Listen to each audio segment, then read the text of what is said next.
Quels sont les principaux échecs et les principales réussites qui ont marqué la gestion de cette crise?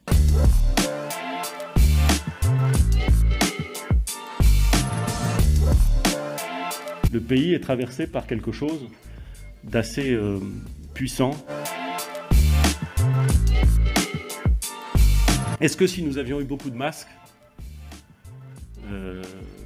et beaucoup de tests en février, est-ce qu'on aurait pu éviter le confinement complet? Je ne sais pas. Est-ce que, en conscience, je peux dire, dès lors qu'on a des masques, on arrive à juguler l'épidémie?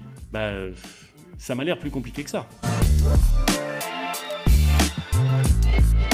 Le port du masque en population générale dans la rue, ça ne sert à rien. J'ai fait des erreurs dans la communication. Pourquoi est-ce que je l'ai dit? Parce qu'on me l'avait dit. Parce que des médecins me l'avaient dit. Parce que c'était la doctrine qui n'a changé que bien après, qu'ils le disaient. Et je l'ai dit avec assurance, parce que je pensais qu'il fallait diffuser cette information qui résultait de la doctrine. Aujourd'hui, la doctrine a changé, donc j'assume ce que j'ai dit à ce moment-là. Mais je vois bien le porte-à-faux sur lequel je suis de ce point de vue-là.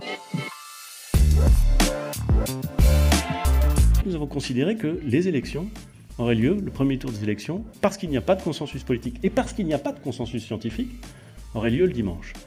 En étant préparé sanitairement à faire les choses du mieux possible. Et je voudrais le dire aussi, en ayant conscience que le fait d'aller voter dans une démocratie n'est pas exactement identique au fait d'aller prendre un café dans un café.